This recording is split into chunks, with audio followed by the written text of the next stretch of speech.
All right, guys, calling a customer on a 2021 Nissan Sentra. She contacted me on social media. She owes almost $40,000 on a 2021 Nissan Sentra with almost 60,000 miles. This has probably got to be the worst one yet. So let's give her a call and see how I can help. Hello? Hey, how are you? This is Yusuf, the car dealer. Yes. So I'm calling about that 2021 Nissan Sentra that you sent me the information on Instagram. That you said you're trying to get out of it. You don't have a lot of money down, and I just want to kind of help me understand, how was this car 40,000? Did you roll over negative equity? Did you sell it for 40? Kind of help me understand that. Yeah, so I had went to this, it was like an open auction type of thing or something like that. I don't know what it is. It was just people they're from Florida, and they came down to Tampa with used cars, but that are basically relatively new, like newer, like year. And they just decided to, check my credit or whatever.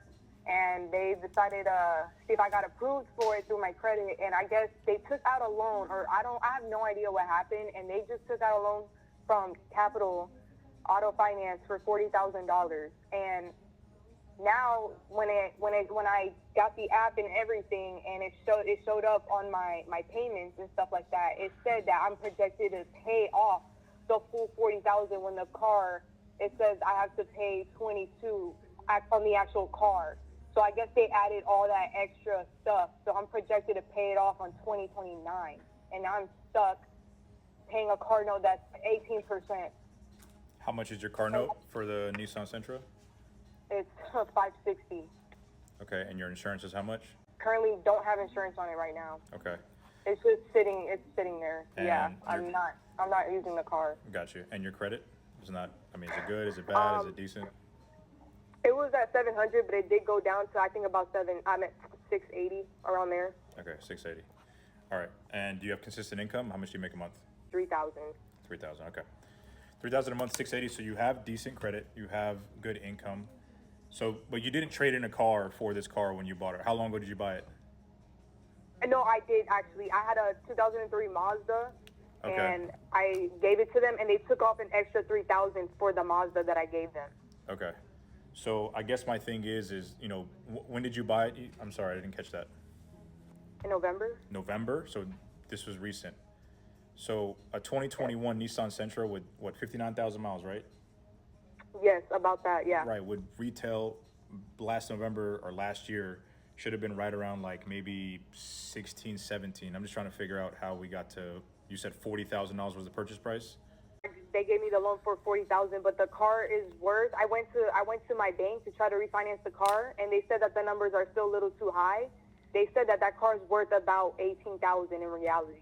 But it says I owe 20. The car is 22,000. I have left to pay off from it, but the loan is they gave me for 40,000. I got you. So what I'm seeing is from the payoff thing, it says you have $36,000 remaining, and you've paid about $4,000 of it, right? And now the trade-in value for this car is going to be right around $14,000. So you're looking at almost like 20-some thousand in negative equity, right? They give you money back when they did the loan. Like I just don't understand like how they made $10,000-15,000 profit on you.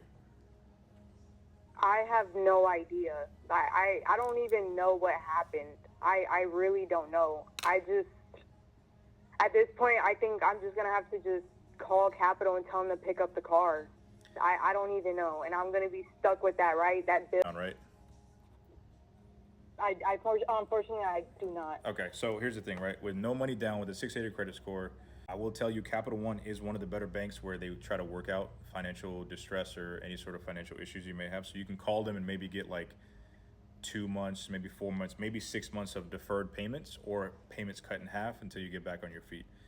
There is no way of you getting out this car without putting money down unless you just tell them to come pick it up, because every car you're going to buy, they're going to need at least $10,000, maybe $15,000 to roll you over into something that they don't have to carry like, $20,000, $25,000 in negative equity.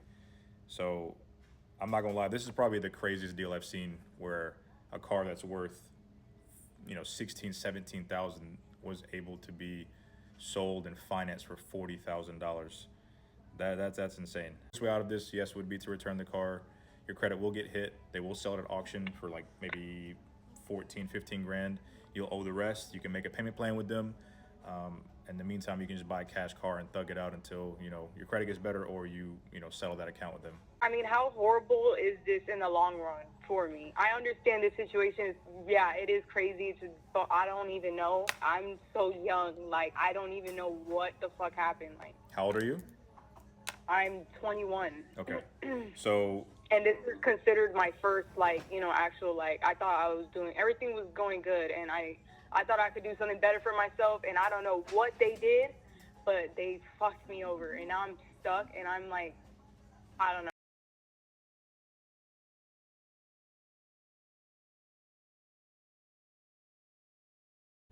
you know, I will say this. Maybe this is a lesson that, we're more careful next time on the next deal we choose. But I will tell you, repos typically last, when it comes to buying a car, after 2 or 3 years, most banks will look past it, but it'll be on your credit for 5 to 7 years. Best bet, just, get a cash car, ride it out until your credit gets better, and then, it'll get better. So don't feel like you're stuck, right? Just, you got to make a decision. You made a decision in the beginning. Now it's unfortunately the consequences, like giving it, it'll take some time, but you'll come out on top. Let's just recap this video. Please, please, please understand any contractual agreement you are entering, whether you are young, whether you are old, whether you are new to the game, whether you are an expert to the game. Situations like this can have major consequences. Just because you can get into a car for $500 down in the beginning doesn't mean it's going to necessarily be the best exit strategy for you 4 or 5 years down the road from now. Just because you can get a credit card with 0% interest for 18 months doesn't mean after the 18 months it's going to benefit you. There are only a certain amount of people that can leverage stuff like this for the benefit of themselves, but the majority of consumers are going to fall down this rabbit hole if they do not understand the consequences of stuff like this. Having a plan long-term is the best way to go about anything.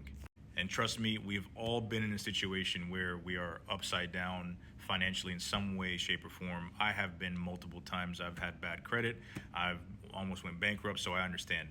But there are consequences. Sometimes when you're in a situation like this, you just gotta eat it up and understand that it'll get better later down the road. Put your head to the ground, work, and learn from your mistakes. So I hope these videos are lessons for people to understand that just because it sounds good and looks good doesn't mean it's good for you necessarily. Weigh out your options, shop around, and make sure you think about a decision that you will be held to for 3 years, 5 years, 7 years, whatever it may be, even a home loan for 30 years. And this applies on all planes and spectrums, whether it be relationships, whether it be fiscal responsibilities, whether it be anything you commit to. So thanks again for watching.